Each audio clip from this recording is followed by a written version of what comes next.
Hello and good evening, everyone. I can't see you, but I see there's people here, so I hope you can hear me. My name is Mari Fujita. I'm a faculty member at UBC Sala, and it's my pleasure today to introduce our lecture. Before I do that, I'd like to start by acknowledging that we are gathered here, or the milk of us in the Vancouver region are gathered here today on the traditional unceded lands of the Musqueam, Tsleil-Waututh, and Squamish people. And we are grateful that we can be here today together. Okay, so our lecture tonight is part of the first in the Apéritif lecture series. These are our Friday night lectures. After studio, we can have a virtual drink together and be graced and treated with the presence of people like our lecturers today, Savinee and Tom of Things Matter. Things Matter. Things Matter is a design practice committed to architecture as both a critical discipline, as a fine art, as an instrument of cultural enlightenment. The studio's early work in Bangkok includes a series of temporary interventions in commercial spaces, which criticize the consumer culture that hosted them, while celebrating the opportunity for communication to a diverse audience. And I think we'll see some of that work today. Recent work by the practice extends to the working methods, tactility, and human scale of Things Matter's event architecture to more conventional building programs, including private residences that offer public statements on the nature of the contemporary city. Savinee and Tom grew up in urban Thailand and rural Wisconsin, respectively. They met at the University of Wisconsin-Milwaukee before continuing their education at Princeton University School of Architecture. While working in other firms in both Bangkok and New York City, they co-founded the design studio Things Matter and registered officially in Bangkok in 2005. Besides design practice, Savinee and Tom have worked with several academic institutions in Bangkok. There's many universities there. They've taught at them all. And they've also lectured about their work internationally in many schools of architecture in North America. This practice is an omnivorous practice. I hope it's okay to say that, not too many vegetarians in the room. Meaning, and by that I mean that Savinee and Tom are makers, they are writers, they teach, they think about details that are the size that fit on my thumbnail to the scale of the city. They're broadly interested in design and culture, from the most everyday object to the most exquisitely created, conceived piece. And it's with a generous optimism that they approach every project that you'll see today, with a curiosity of how it's made, a deep intent of how to put it together, and a broad knowledge of how this fits into our cultural canon. So it is so amazing to be able to welcome both of you. It's a real treat to have you live from Bangkok. So thank you guys so much. And thank you to everyone that's come to our lecture tonight. And I will pass the floor to you guys. Hi, thanks Mari for such a nice, beautiful introduction, and thanks for having us today. And hi everyone, I'm Savinee. Okay, so for today, because we knew that it would be quite early in Bangkok time, so what we did, actually we pre-recorded our talk for you guys, and so we have made a little movie, but we'll be here the whole time, and then we'll be here to answer your questions at the end.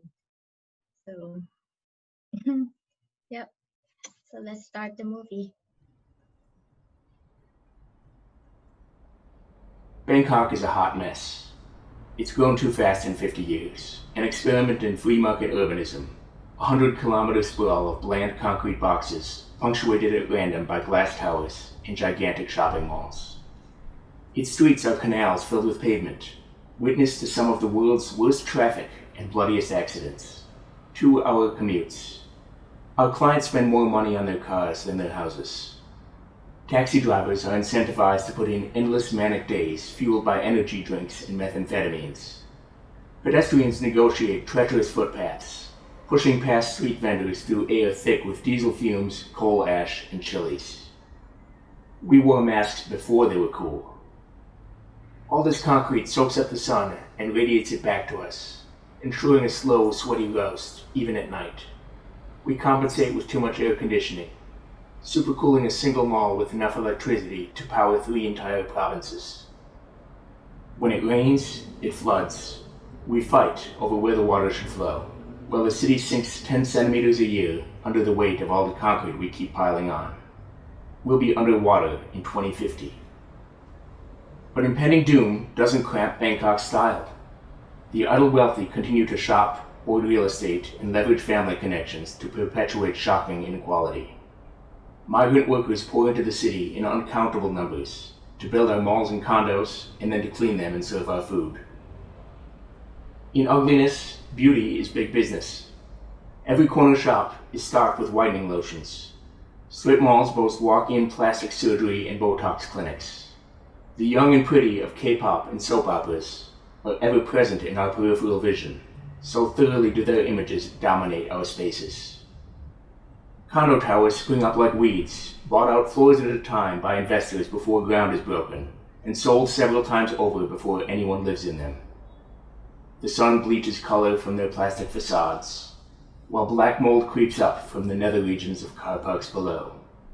Advertising outlasts architecture. Hot new clubs and cafes pop up, and kids wait forever to post a selfie. In a month, they'll be empty. We'll all be empty. Bangkok is a sci-fi dystopia, someplace between Blade Runner and the Hunger Games. We love it. For all of its deadly serious problems, it's lively and colorful and always striving. It finds a way to tolerate diversity. Its spaces and culture have enough nooks and crannies for alien life forms to propagate. It's an artificial reef for contemporary culture. It's a place we want to live, to be a part of, and contribute to. We are not trying to fix Bangkok. Its problems are inseparable from what we like about it. We just want to paint a little patch of this canvas that somehow both belongs to the whole big picture and yet expresses something of our own identity as outsiders and critics at large. Where do we start? We started small, temporary, and indoors. We met the owner of a store under construction, and he asked what to do with this space. He wanted to put trees, fountains, and benches in it. We said, don't do that. It will look too old-fashioned. That space should be open, totally flexible for events like concerts and art shows. They did what we said and just left a big void in the middle of the store, and it felt empty. The size of a high school gym, and no one wants to walk through it because they feel like they are on display. Even when there are people shopping, it felt empty and depressing to have a big hole in the middle. Which got us steady work, making temporary exhibitions to fill the void. The store would sponsor an event to get people and press to come. We would make an object or environment to occupy the space. It started with a series of DJ sessions and an exhibition of celebrity music knickknacks, so that even if there wasn't a crowd, there would be something to look at. We had to show off the stuff around music that isn't sound. It was 2005. We wanted to make the opposite of an iPod. Listening to music had recently been a multi-sensory interactive social experience. Vinyl records has to be pulled from sleeves, handled by the edges, and cued by dropping a needle in just the right groove. Scratch the record or bump the table, and everyone heard it. All of this peripheral experience had been stripped from music by MP4s and then by streaming. New technology made listening easy by making music invisible and intangible. We gave back the simple joy of seeing an entire wall of covers all at once. We put the stuff in a grid of PVC envelopes 6 meters overhead. Of course, you can't see anything when the records are so far away, so we have a pair of robotic cameras which track across both sides. To see B-side is to touch it. Assume the role of DJ by standing at one of the tables, tweaking the joystick, and watching the robotic stylus sway and jump in response, while its umbilical wires dance and drag across the floor beneath. The cameras move together to show the A and B sides of each object on 2 CRTs. But there are 2 tables, each with a joystick. If 2 people play at the same time, they can cancel each other out or reinforce each other's movements. B-side emphasizes the bilateral symmetry of a vinyl record and the human AV system, which has been essential to the record industry, inspiring the structure of albums, packaging, and hardware. It's an absolutely analog machine, not quite predictable. The stylus which holds the cameras can swing, never going exactly where the operator wants it to. It's noisy, flawed, physical. No one looks at the TVs. They look at the moving cameras, a rare victory of mechanical over luminous reality. To play B-side is public. The whole store is watching you or the robot you control. They know what you are looking at, and they know if you are any good at operating the machine. 2 weeks later, a display of toys owned by 100 celebrities who will bring dates to the opening. 200 beautiful people, guaranteed. Every magazine and TV show will send a cameraman to photograph each with their toy. We saw that a photo backdrop could be an instrument for social engineering, transforming object into event. We stretched the display case into a zigzag that fills the atrium's plan at a 1.25 meter datum. Fill it with toys and label it with celebrity photos, and it invites a walk through the maze. Sooner or later, everyone gets frustrated and ducks below the case. Everyone becomes a child again, we tell the client. But there's another motive. Thai social hierarchies have a literal connection to physical elevation. In greeting, the younger you are, or the lower ranked, the further down your head dips. We made even celebrities dip their heads. Or risk decapitation. Transparent reflective surfaces made cameras impossible to autofocus and encouraged awkward one-way eye contact. It was atmospheric, intelligenic, but difficult to make portraits of specific celebrities. People brought their children to the mall and turned them loose, so on Saturdays there'd be a dozen kids tearing the place up. I like the idea that the toys are all out of their reach, because I'm a bad guy. Duh. Run around all you want, but you can't play with the toys. We detail C equals 1.25 to be toy-like, with joists inspired by construction toys and skinnier legs than adults are comfortable with, stuck to the floor with suction cups. We were hired as exhibition designers, but it's a strange kind of exhibition design, since we are not trying to communicate the exhibition's content. We interfere. You aren't interested in some actress's Barbie collection? Neither are we. The content is stupid, but it's a catalyst. By social convention, it's an acceptable filler of space and time. 100 toys and some PR made a party in a department store.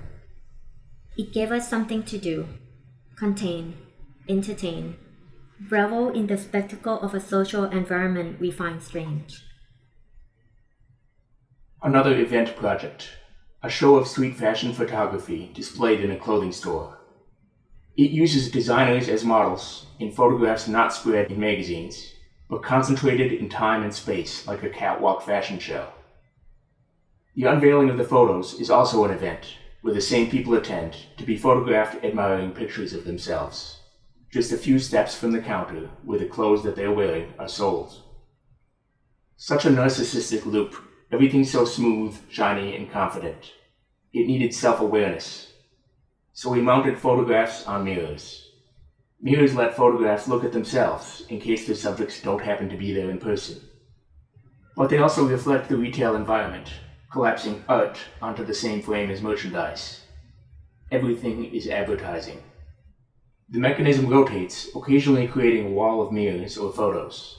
More often, the mirrors reflect each other, distorting and rearranging merchandise and shoppers. Its motion is triggered by people walking past. But that relationship, it's not what you think. It's as likely to turn and block your path as to open for you. You feel like it responds to you, and then it's behaving randomly, or responding to someone else. Fashion is fickle. Our exhibition design work evolved into an exhibition of literally nothing, just empty containers for experience. This one is an ad for a condo tower. The marketing angle of the project was something like this. You can live in the noisy, chaotic city, but shut it outside and have your own private interior world. Personal space loosely fits this description. It subdivides a public space into rooms accessed by a shared circulation route.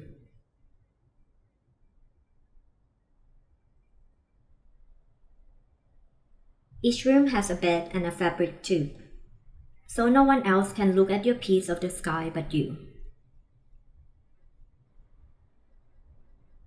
Like any advertiser, we lie. It's much more a device for putting people together than separating them. Yes, it has walls, but no clear demarcation between my space and yours.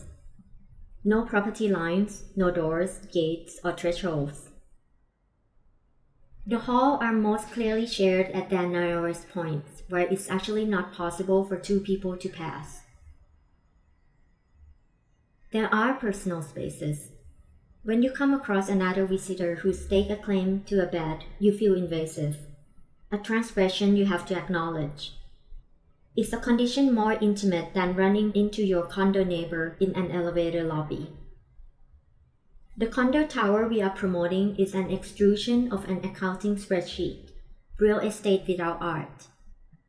But our ad for the condo aspired to be architecture. After shopping malls, Bangkok's next big emptiness is the exhibition hall. Trade shows are mass entertainment. Spend a day in super cold AC with family, walking between booths, looking at products, buying nothing. Trade shows for building materials, furniture, gifts, cars, computers, clothing, mining equipment, you name it. One big show is sponsored by the local House and Garden magazine, with a full-sized house as its centerpiece. This house is an opportunity to reach a mass audience, to stretch their imaginations of what a house could be. We also stretch our imaginations of what a temporary exhibition could be. Our house isn't waterproof or thermally efficient because it's inside of a giant, air-conditioned, carpeted room. We exchange one set of technical challenges for a different set, involving the logistics of building a house in 3 days. Our show house is meant as an experience as much as an environment. It barely touches the floor, straddling the intersection of 2 main aisles between booths. It's visible from almost anywhere. It invites people to slip beneath, incorporating them into its composition, whether they are coming to see the house or deliberately walking past it. Next step sits askew of the commercial booths, stretching out diagonally above its plaza, to emphasize that the ground beneath is not like the rest of the fair. It's a space for entertainment, not a space for hard sales. Talk to strangers. The interior is a staircase, its steps stretched to fit the rituals of everyday life. Parking, cooking, eating, entertaining, cleaning, sleeping. These serve the functions that we expect of garage, kitchen, dining room, living room, bathroom, and bedroom, but sequenced to emphasize the relationships between them. Functions aren't separated by walls, but by flights of stairs, beckoning visitors to climb up to the next step.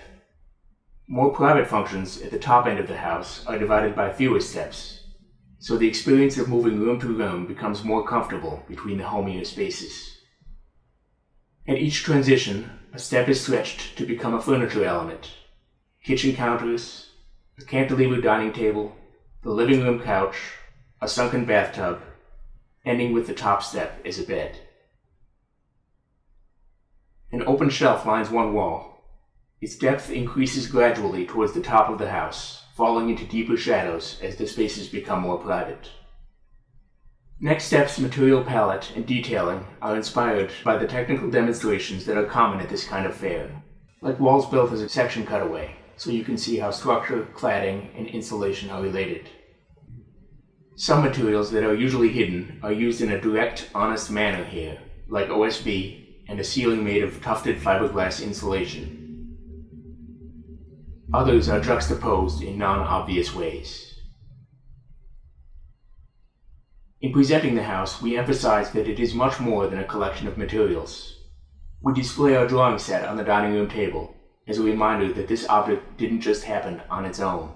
People made it. We were trying to make a challenging, unconventional house. It was meant to be shocking to the conservative middle-class readers of House and Garden magazine. We intended for people to enjoy it as entertainment, but not really to consider it as a practical house. We had underestimated our audience. A surprising number of kind old aunties were ready to buy one, and had serious conversations about the pros and cons of living in a staircase bridge with no interior walls and plastic windows. It turns out that the lay people of Thailand are remarkably open-minded when it comes to radical architecture. They don't shock easy. In another show house, we set out to shock ourselves.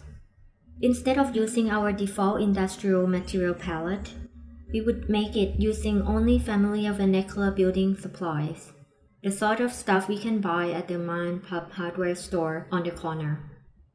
Breeze blocks, wood siding, wrinkly tin, PVC awnings, turnwood spindles, red bricks. These are domestic, even kitschy materials. A couple generations ago, they were industrial. Today, they are what grandma's house, garden sheds, and shanty towns are made of. But we use these familiar materials to create a new party. A thick wall contains most of the house's mass, with built-in cabinets, counters, and tables. It's a double-height wall which supports layers of awning and mosquito net over an open-air great room. Up a spiral stair that channels the spirit of a Victorian library, to an upper gallery with bookshelves, water closet, and a tiny bed chamber which we can seal closed and efficiently air-condition, which we think is a smart way to address our climate and culture.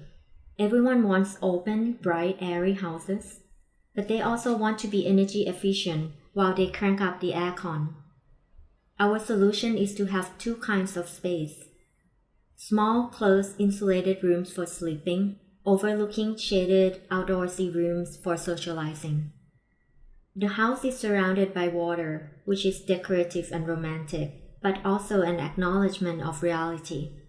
We live in a floodplain, so it's sensible to make your ground floor out of materials that can survive getting wet while you camp upstairs. We want people inspired to use their own houses more imaginatively. We give them a license to appreciate what is available to them, to look closer at their world. Our career of exhibition architecture coincided with the rise of cell phone photography and social networks. We've been making objects and environments to be photographed, to enter the endless crawl of images that is contemporary experience. Here's a backdrop for demonstrating construction chemicals, shaped like the fever dream of a modernist house. The purpose isn't to sell the house, it's to sell glue. We're trying to associate glue with architectural fantasy. We want you to be entertained. If you walk through our house and say, "If only I were rich, I could live like this," then you're missing the point. This is not meant as a lifestyle that you can have or that you should want. It should be like watching a movie, only architecture. The show houses are more real than most architectural images we see because they are built, not rendered. But they are also fake because they aren't houses someone can live in, and they aren't for sale.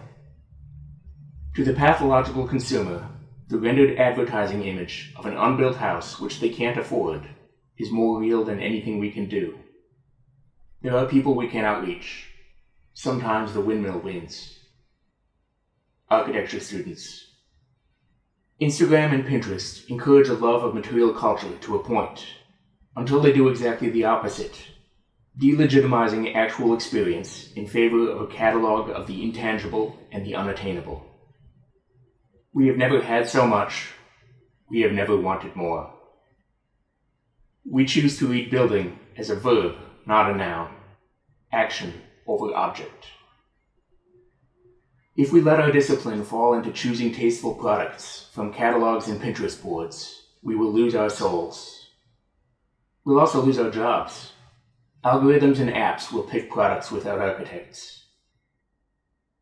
On the left is a G316 marine-grade stainless steel countersunk M6 by 25mm machine screw. A good screw. Tasteful, reliable, high-end. I found it on the internet. On the right is a handmade hand screw. I found it on the street. I collect them. They vibrate loose from street vendor carts as they bounce across our pavement. I propose that the screw on the right is the hot one. Swipe right. It once leveled a countertop or locked a wheel into position, or it held an awning or an umbrella at a convenient height. It is a product of industry, a standard bolt and a washer, but it is also handcrafted. Someone has painstakingly welded these parts together to make a comfortable grip for the user's fingers. One end fits the machine, the other fits the human. It has style. There are formal variations on the handle end. Half a washer, one washer, two, a scrap of flat bar, or another bolt. It is economically absurd. Factory-made wing bolts are cheaper than the material, labor, and energy needed to make one by hand. Nevertheless, it persists. It welcomes tolerance, allowing mismatched pieces to fit together tightly. It promotes flexibility, letting us adjust as needed. It is made for motion and difference and idiosyncrasy. Behold, the opposite of Facebook's recommendation algorithm. It doesn't matter what you like on social media. Things will get worse. Cities of the future are going to look like Bangkok, Manila, and Jakarta, not London, Zurich, or Rome, not Vancouver. We will need to be flexible and tolerant to keep it together. We like it. Consider us influenced. When someone says vernacular architecture of Thailand, we think of this. Or maybe this.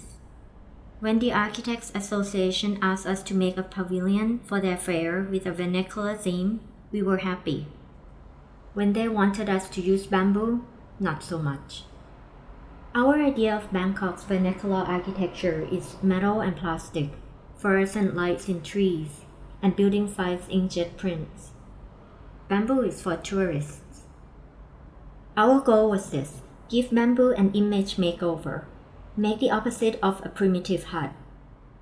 We made this smooth, curvy, long span shape. Our clients didn't believe it would stand up. So we made an engineering model to prove that it can stand and estimate how far it would bend and how much weight it takes to keep it from sliding across the floor.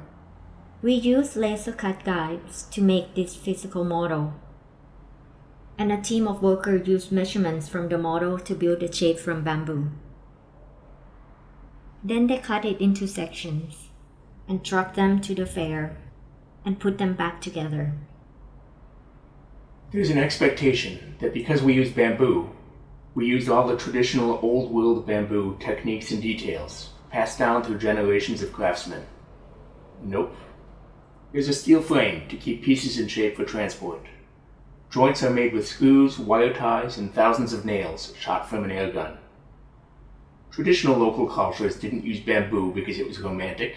They used it because it was available. They developed techniques for working with it that were as easy as possible, with the materials, tools, and labor resources that they had. These guys are carrying on that tradition. In architecture, a lot of us have weird hang-ups. We're happy to use modern computing tools to draft for us, and even to design for us. And we're super excited about 3D printers and CNC fabrication. But when we get to the point of workers actually putting something together, we tend to fetishize pre-industrial handicraft and mechanical fixings. We're trying to be more flexible. Ligature is a monument to that effort. It doesn't have conventionally pretty details, but it has honest details. No cover-up. Ligature had a function. It was a container for a stage. The content was a series of small talks by architects and workshops for students. It contains by framing rather than enclosing. It stretches out to the limits of the space we were allowed to use. It defines gravity by gripping the ground horizontally rather than piercing the sky vertically. It creates two intimate conversation baskets at the friction plates which keep its legs from sliding across the floor. The low arches of its canopy support stage lighting, and its tail twists to encircle a pile of backstage equipment before flattening into a backdrop for the stage itself. Ligature stood as a container at the architects' fair for a week. A few months later, we recycled container into content. It changed from architecture to art. In front of the museum downtown, it's a sculpture, part of the Bangkok Art Biennale. It sits in dialogue with other artworks, because they're all made out of bamboo with all the connotations that brings with it. But more importantly for us, it resonates with the contemporary vernacular of downtown Bangkok. It sits in dialogue with the traffic and the voluptuous concrete of the infrastructure above it. It holds its own against the blinking LED facades of the shopping mall. It thrives on the chaos around it. It doesn't stand aloof. It engages. It demonstrates flexibility. On slippery tiles, with the vibrations of traffic, it gradually starts to flatten out and slide across the plaza. So once a month, we adjusted it. No computers, no measurement. We tie it to a pickup truck and pull it around until it's got the right shape. There's been some excitement for the past 25 years about a family of computer-generated forms which appear smooth and flexible on our screens. They seduce us with their potential of infinite options. But the reality of getting that blobby, curvy, bendy parametric shape into a full-size material reality is rigid and inflexible. Here we have a structure that performs a lot like the computer model. Seeing the real thing in low-tech motion is more suggestive than the simulation. There's an attitude towards structure that we admire in Thailand's vernacular architecture. Deflection is not failure. Things bend, and it's okay. If they bend more than you want, tie another rope or stick in another pole. Ligature is not a work of traditional Thai handicraft, and it's not a pristine example of trendy CNC formalism. It's an artifact that, we hope, expresses the messy reality of where we stand today. Moved by nostalgia and technological optimism, enthralled by the world as it is right now, even in its transience, disorder, and darkness. We also like fields of flowers, butterflies, and sunshine, hilltops and wind in the trees, shadows of clouds dancing across the landscape. We adopt street dogs. We take pictures of kids climbing things. We are all human. We are all tourists. Kitsch is but a quick teardrop away for any one of us. There's a place for bamboo, and maybe it's here. A private sculpture garden on the grounds of a silk factory upcountry, open to the public once a year. Very romantic. Everything we have shown you so far was meant to be used once, ligature included. But people really like bamboo, so we got to show it again and again. You don't have to explain bamboo, like you don't have to explain a kitten. It's ready made for emotional consumption. Hate it for being so easy, love it for being so pretty. In the course of making it and remaking it, we have found peace in the contradiction. There can be critical kitsch. We see a new connection between bamboo and the ingenious, lively street architecture we love. Bamboo is sloppy. Its strength is flexibility. It won't make a straight line, and it could never match our computer drawing. It bends and sags while we are working with it, and we make adjustments to work out a compromise between what we want and what bamboo is willing to give us. It makes us bend.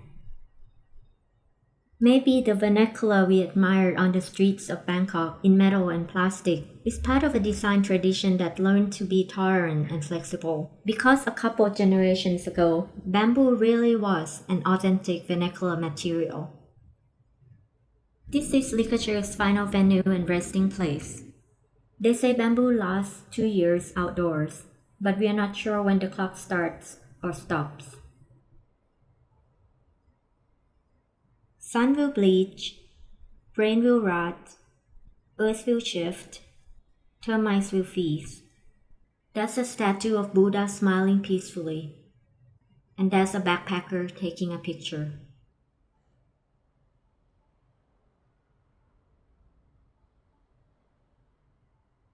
Over a few years of doing these fast, temporary installations, we developed an aesthetic that uses a lot of thin, airy materials and complex, prefabricated steel skeletons.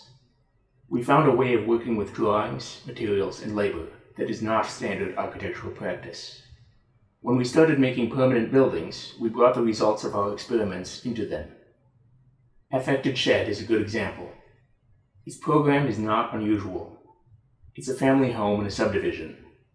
It is not a place to re-engineer the social order for the sake of architectural experimentation. It needed bedrooms and bathrooms and kitchens, a place to park the car and wash the dogs.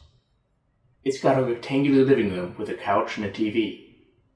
It was made with ordinary construction methods by ordinary contractors. And then we made the house special, using the methods, materials, and even some of the same workers who we've been working with on art installations.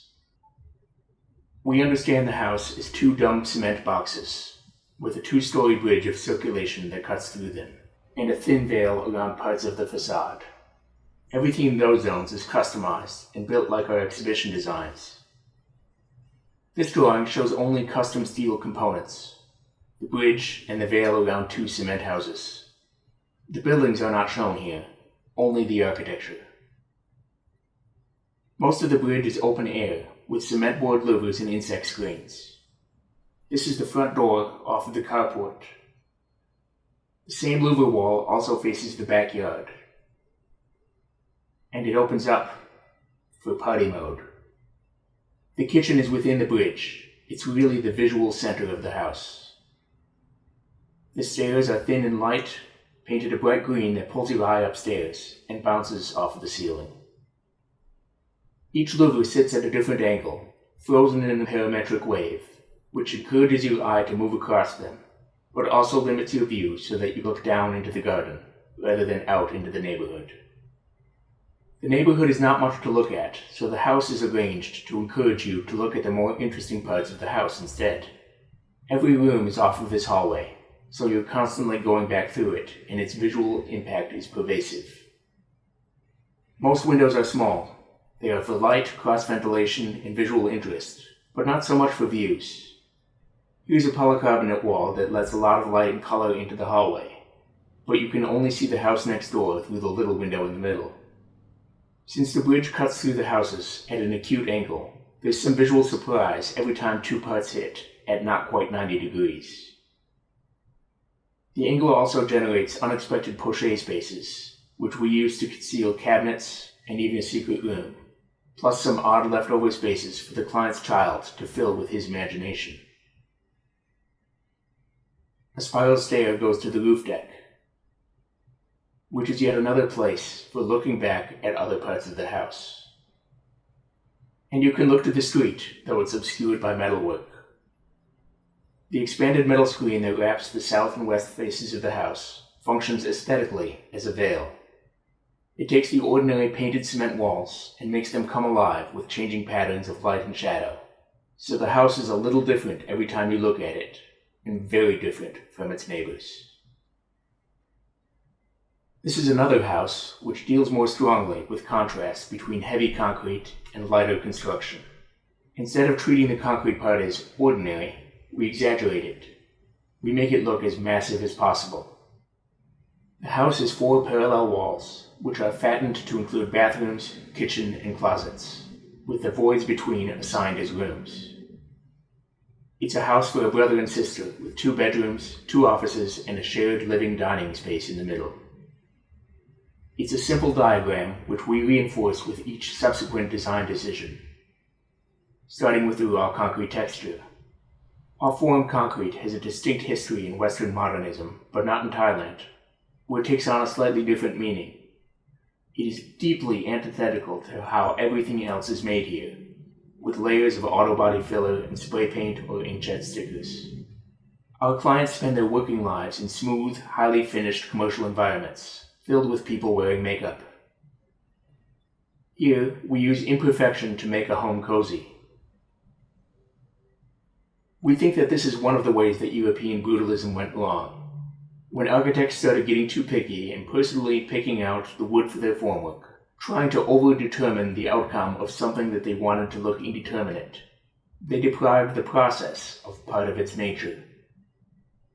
By nature, we mean human nature. The striated imprints of formwork aren't so much a celebration of wood, but the labor of assembling it, hand-mixing and pouring the concrete, and often messing it up. Our planet is in its Anthropocene epoch, a span of geological time permanently marked by the materials we manufacture, a layer of concrete and plastic that will mark the Earth's crust past our extinction. It is sobering to realize this, but once we do, it seems relevant to make our new geology communicate its impact, rather than pretending to be disposable. When our Thai architect friends saw construction photos on Facebook, they all wanted to know our contractor, apparently because the concrete work is so good. But they must not have been looking at the same pictures. The concrete work is terrible. It's got air pockets, exposed aggregate, separation of layers, spalting. It's honestly a rougher finish than we would have dared to specify, but we are thrilled with the finished product. It works exactly because it got a little bit out of our control. It's dripping with character and weight, captures something primal that we usually don't find in our suburbs. Our client has favorite parts of wall, which is a sort of touching relationship to have with a building. The concrete's handmade drama also sets off the smooth, lighter glass, metal, and wood elements that make up the rest of the house. This is another celebration of human industry, an administration building for a steel fabricator. It is unsurprisingly fabricated from steel. Like the factory behind, it has a frame of exposed edge columns and trusses, wrapped in sheets of folded metal. But while the factory buildings are as efficient as possible, the office is deliberately idiosyncratic and detailed. The weathering steel facade is a kind of sign for the company's expertise. But we are trying to make it a multi-dimensional sign, not a slogan like, "We make steel," but a slightly longer piece of literature that takes some time to fully understand. How it's made is deeply relevant to what this facade is communicating. Yes, there was some computerized cutting involved, but that's the easy part. The folding was old school, and the alignment a labor of love. We see a lot of CNC facades attached to boxy buildings in a way that has no connection to the interior. It's just a zone of uninhabitable porche and missed opportunity. We didn't want to waste half of the facade, so structural ribs and folds continue past the floor plate to support a staircase at each end of the building. And the ribbed wall extends into the lobby and hallway. Windows are prismatic shards of glass, held in place by a detail borrowed from gemstone setting. The folded corten facade is the most flamboyant part of the building, but the rest is customized with expressive steel details, like chains for rain to pour down and plants to crawl up, and counterweighted door mechanisms. The building is a demonstration of what steel and, more importantly, what these people can do. It's not so much an ad. If you want to hire them to make buildings like this, they aren't interested. Their real work is building bridges and power plants. Its intended audience is the workers themselves, both sitting at computers inside and on the factory floor. It's there to elicit pride of accomplishment. It's a cheerleader, not a billboard. We'd like to end not with our own project, but an artwork which occupies Bangkok's landscape in a way that we aspire to. Landowners anywhere want to generate as much income as possible. In Bangkok, there's neither regulation nor cultural imperative to keep ambition in check. So people build as big and ugly as they can afford to. If they have a piece of sky next to a road, they'll sell it as advertising space. So these monumental billboards pop up out of the concrete landscape. More billboards than the economy can actually support. And they sit empty, advertising nothing and yet saying so much. From the ugliness of greed and an effort to exploit our desire, beauty somehow finds a way. Truth will out. It has some of the brash, naive arrogance of the people who commissioned it, but translated to a different language. It stands proud, defiant against the sky. It wants so badly to rise above its neighbors, to escape the ground. And in so doing, it makes the ground what it is. It does not have a giant inkjet siren, seducing us to buy iPhones, air conditioners, or snail whitening lotion. But who needs her? It has its own rugged beauty, bestowed by the ravages of sun, wind, and rain. It is brought to life by entropy and chance. Its skeleton made of materials at hand. An aerial ballet of angle grinders, arc welders, and nimble feet. Its bones are scaled to act as ladder and scaffold. It is an instrument of its own construction. Its skin glows. It's not made up with today's trend, but with the accretion of its own history, scrambled beyond recognition, again by the same forces of capitalism that brought it into being. The owners actually spend money rearranging the ads to avoid giving publicity away for free. It's karma. By day it stands in joyous reflection of sun and sky, by night somber in the slow-mo procession of headlights. It is recycled and recyclable. It took something from the earth to build it, but as an almost purely economic object, it took no more than what it needed. It doesn't exhort us to take any more, if we read it correctly. It urges us to be more frugal in our exploitation. It says, buy nothing. It is minimal, nihilistic and free. It would be an eyesore in the West. Regulation or popular demand would pull it down. In Bangkok, a surface without advertising is invisible. So it hides in plain sight, quietly suggesting a revolution that in Thailand only a few people, mostly very young, are starting to recognize. It is not alone. It is an aesthetic born of commerce, but no longer beholden to it. It is the future. This is the end. Thank you.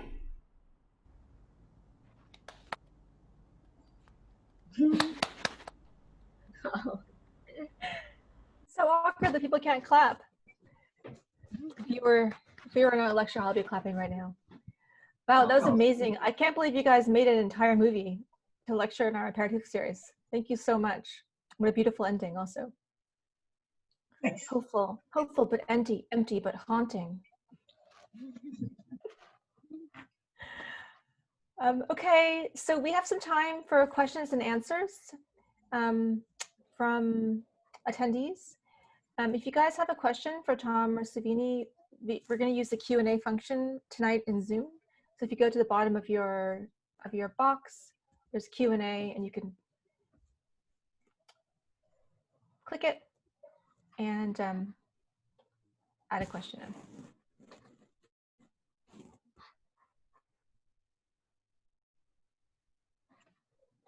While they're typing their questions, we should be filling the air with some kind of playful banter.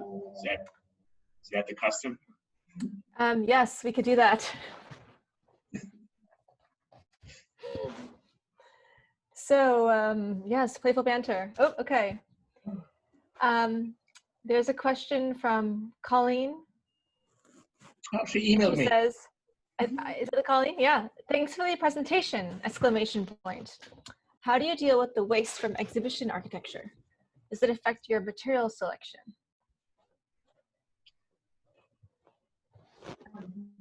Great question. And We were asked that question very early on, and we are very aware of that. So we recycle a lot. or upcycle, I guess. Like, you know, we. Yeah, I mean, it's not just an environmental concern, it's also just the pure economics of it. It's expensive stuff to build and buy in the first place, and we try to keep it and use it again.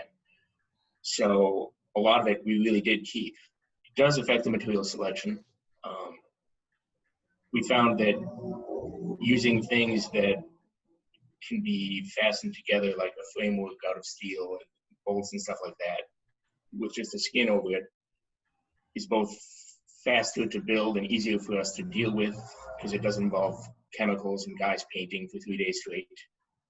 And there's a better chance of recycling it, either just changing the shape a little bit and using it in another event that looks totally different, or worse comes to worse, taking it to a recycler who will use the steel for something else. We also tend to do less exhibition architecture now, partly because of these concerns. Mm. But now we actually have enough steel to make a house. We we kept the steel. Some of the bigger things that you saw, even though the job is to take them down and throw them away, we used it for something else. So the next step, the house built as a truss, we sold it, and the person who bought it built it, then took it apart and sold it on to someone else. We don't know where it is now, but apparently it's built as like a hotel room someplace. Oh. Another one of the houses we kept for ourselves, and that's going to be our vacation home. That's to complete it. Colleen says, thank you for the answers. Good consideration you guys took. Okay, thanks, Colleen. That's awesome. We have another one from Louis. Have you done work that responds to traditional Thai or indigenous architecture around, it says, I think there's Chiang Mai, for example? No. Well, you're not really near Chiang Mai. Not yet. Is your work in the Bangkok area? Like the houses you're showing? Mostly. Yeah. But like the steel factory is about 3-4 hours north of here. And we are building another house also 3-4 hours from here. So yeah, but mostly in Bangkok, yes. Yeah. Regarding the traditional architecture of Thailand, I have to step in and say it's a fraught subject in a way. I would say that a lot of Thailand's traditional architecture, a lot of Thailand's traditional culture is largely a product of military nationalist governments over the past 50 years. It's a culture practically invented to keep the people in line. And coincidentally, it also fits in well with this tourist economy. Certainly, traditional architecture of Thailand exists, but it exists everywhere in the world. Why do people come to Thailand expecting to see traditional when everybody else in the world gets to advance? I think a lot of the tourist industry here is asking people to perform their ethnicity in a way that's not natural, and I don't think it's fair. Certainly, as obviously a foreigner, for me to do something that responds to traditional Thai architecture, it's playing someone else's game. I think you should let people be. People also don't usually come to us for that. And also, you know, when people approach us, there are a few keywords that kind of like, that scare us a little bit. Like, you know, if people mention like century or, you know, or traditional Thai, then we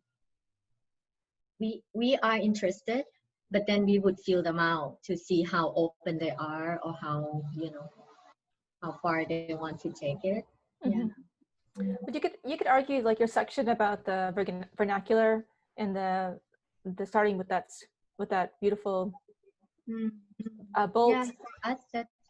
And so I mean, vernacular and indigenous architecture are pretty close together. One could quibble over differences, but in a way, I mean, there's traditional. I mean, the question is asking traditional, but also indigenous. Would you probably wouldn't say you're doing an indigenous Thai architecture, but you were claiming to do a new vernacular through that project? Not new, just vernacular. It's vernacular just kept on vernacular. Going. Not new, yeah, just vernacular. Got it. Yeah. Okay. Regarding the word indigenous, it's not commonly used in the Thai discussions, partly because the goal of Thainess, which is a word invented in the 20s, is to erase indigenous cultures. There's actually 70 separate languages spoken in Thailand, which used to be called Siam. Thai is just one of them. They changed the name of the country to Thailand to get rid of all those other cultures, and they forced the kids to learn Thai. So indigenous and Thai are almost opposite. If we were to use the Canadian pattern, Thai is not indigenous. It's the invader. It's the colonizer. Right. Okay. Thank you, guys. Thank you for that question. We have another question. It says, amazing. I'm going to read it with some little intonation. Amazing lecture. How much does your process and methodology impact relationships with clients? The work seems to rely on a kind of opportunistic approach, reading and responding to what materials are at hand. Do you have to work harder to help more conventional clients understand your process? So I think they're saying hard period that yeah, everything is so hard. But it's I'm not kidding. It's not necessarily important that the client understands our process. Typically they don't care. What they're looking for is product, and we do have to come up with the product, but we're not doing the job. They do notice how hard we work, or they notice the process, and they stay with us. Actually, now the clients that we work with are a lot of them we have worked with for many years, like over 10 years. Yeah, so there's a lot of potential clients that are just obviously wrong for us, and so we say no, or they realize quickly that we're not the right one for them. Mostly the problem takes care of itself now. Sometimes it's very stressful. But the first project you showed in the mall, the installations, that was the same client? Yes. Yeah, so that's kind of amazing, like over and over again, that client. Yeah. And the same thing with the show houses, Yeah. Same client. Yeah. Same client. I was wondering if I could extend that question. A new one's come in, but I'm just going to insert myself for a moment because I can. If I could extend the question, I was thinking about the steel manufacturer as a client, and the one that you built their display house, or I don't know what it is. It's an office. What is that? It's an office right in front of the factory. Yeah. And I was wondering whether you clearly work with trades. You work with conventional trades, as you said. You work with like your client is a steel manufacturer. What is that exchange like? Like, do you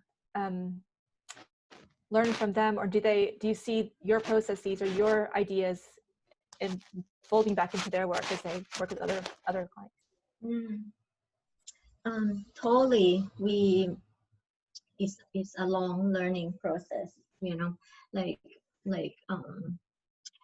like at the beginning of our career, we took a set of drawings to a steel shop, right? And then what they gave us was nothing like the drawing, like it's just so wrong. Like, like let's say you drew in maybe something as simple as say 5 frames, 5, like a grid of 5 steel, right? it will come back like 4 or something because they think it's better. So we learn to find the people that read the drawings, but also then we like them, and then we learn, like, you know, what they are capable of, right? Like what scale of work or how they would do certain things, and then we kind of in a way design around that. And funny enough that you mentioned the client, because he actually was our contractor.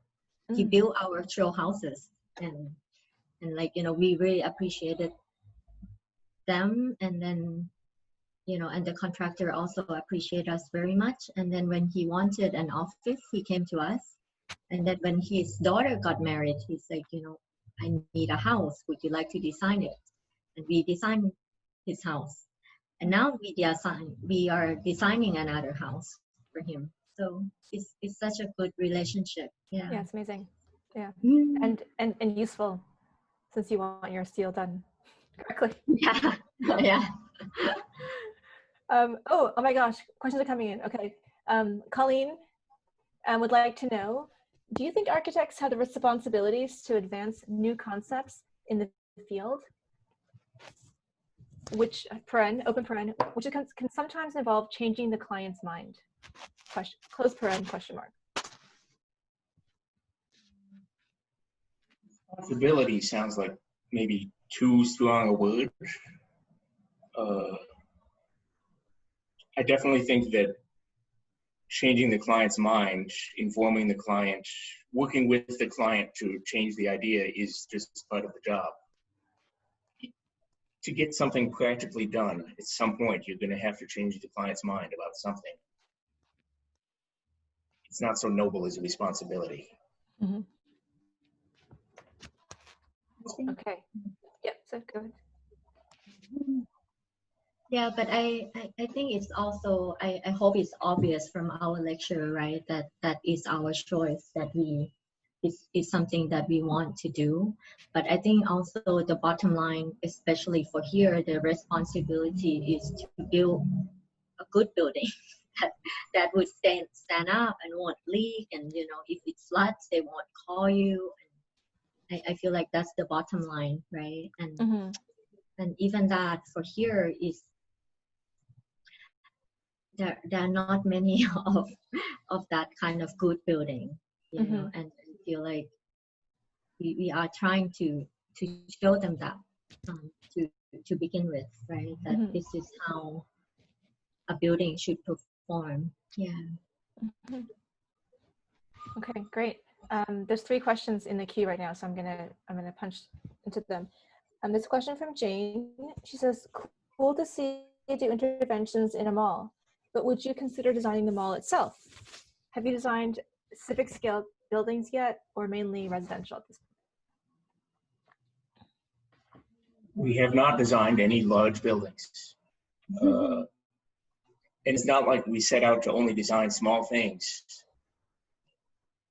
It's turned out to be more of a natural fit for us to make human scale things. We do have a very strong interest in that area. And I think buildings at the size of a mall, the process of designing it is much more economically driven. The clients are much different. When someone builds a mall, it's not one person that we can sync with. It's a meeting room full of people with clipboards. It's a much less efficient process, a much less satisfying process. And I would argue, I mean, some malls are better than others, but have I ever seen a shopping mall that struck me as good architecture? No. If someone asked us to design one, we would probably give it a try, but maybe it wouldn't work out. We won't be the best at it, but I do respect people who can do it well or can communicate well with that type of clients. Yeah. Great. Here's a question from Ploy. Ploy says, "Hi, has there been a project with..." Is she Thai? I believe so. Ploy says, "Hi, has there been a project where the audience's reaction, because of the cultural norms or other and or otherwise, shocked you the most? I love the lecture and it's got me thinking about Bangkok in a new light. And she says, yes, I am, to your question. She's Thai because I can't pronounce her last name. Pia Wasop. Pia Wasopon. I'll have to ask her how to say her last name. I'll learn It's it. long. It's easy to Pia pronounce. Wasopon. Ploy. So what, the Well, audience reaction shocked you the most? The project we mentioned that issue on, the next step house, we meant it. I was surprised. You know, we wanted to make cool architecture, right? And the place we showed it is not cool. The house and garden show, generally speaking, not cool architecture. And the people who go there, they don't look cool. They don't dress cool. You can see them in our pictures. We can't avoid them, right? Like every picture is filled with stuff. Yeah. Filled with people not looking cool. But these people who don't look cool, they're super open-minded about what we did. Like, genuinely into it. They didn't see it as an affront to their idea of what a house should look like. In fact, they took it too seriously. Like, they really wondered if they could buy a house like this and live in it. And the answer to that is no. It's a ridiculous house. You shouldn't live like that. But buy it. Someone bought that. Yeah, someone bought it. I liked how you left the blueprint drawing set on the coffee table, like instead of a book about, I don't know, canonic modern houses or something. Well, there's an element of narcissism there, too. Okay. There's one more question in the queue. It says, did you have any learning curves when you began practicing in Thailand after doing your educations in America? Learning curves. Yes, for sure. Maybe part of it is specific to Thailand, but the real world is very different from school in general. So I feel like there was a lot more of that than. Yeah, we learn a lot in school, but we learn a lot in Bangkok too. So many different things, right?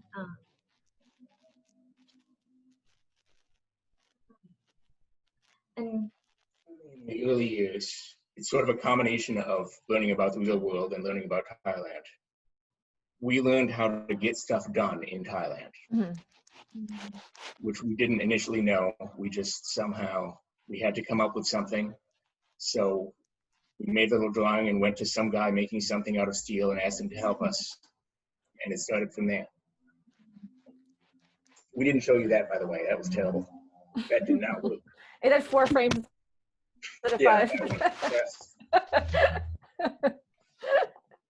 Awesome. It Yeah, was I'm sure super that embarrassing, there's. but for me, because it wasn't my country and I was fresh off the boat, as embarrassing as it was, I'm like, well, it's Thailand. I don't know anybody. And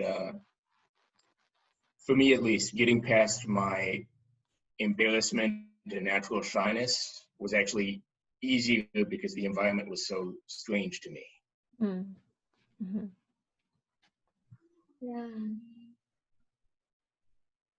Yeah, I feel like we learn from scratch when we started, you know, because what we wanted to do is not like a house, right? It's not like you can go to a contractor that has built many houses. So we improvise a lot. And I guess then by the time when someone actually hire us to build a house, then we just use our way, you know, then we just don't go to a normal contractor. And it's, yeah, that's how we do it. I don't know if it's easier or better, but yeah, but it's our way of doing now. And it might not work for a shopping mall this way. Would you say it won't work to do a shopping mall, for example? You never say never. Yeah. You guys still a manufacturer on your side? I'm sorry, you are dropping out. Oh, I said you have a steel manufacturer on your side who builds bridges, so never say never. Very true. He's a good ally. Yeah. Okay, one question just popped in, and then I think we're gonna maybe, this will be the last question of the evening. So this is from John, and he says, John Chan, he says, do you think that embracing imperfection and decay is an idea that could be successfully transplanted to other countries? Or is it something that is so deeply rooted in Buddhist tradition that it may be hard for other cultures to accept? I think it's actually harder for this culture to accept. I feel that Yeah, people don't get old here, you know. Everyone is so beautiful, and then all the shop interiors are made new every few years, right? Or even a year, they call it old. Yeah. There's an obsession with youth and beauty and perfect finishes here, which is it's good for us because it helps our different aesthetics stand out a little bit.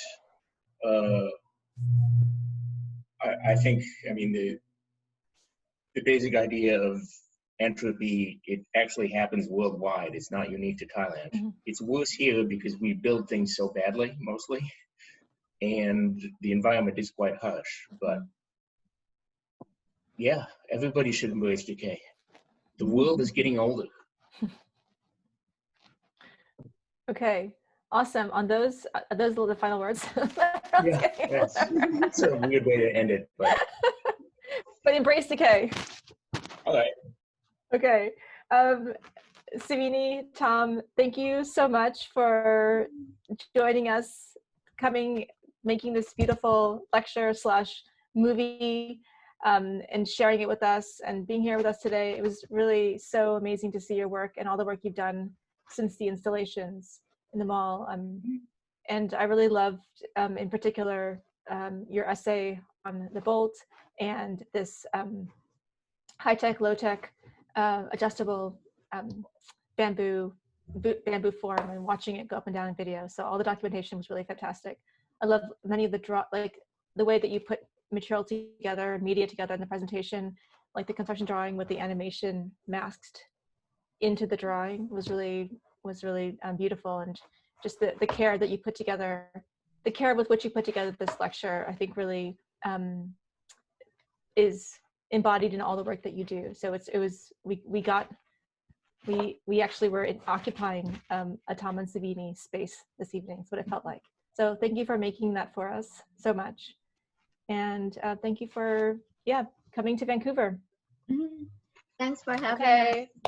Okay. Thank you so much. Thank you. Anyone?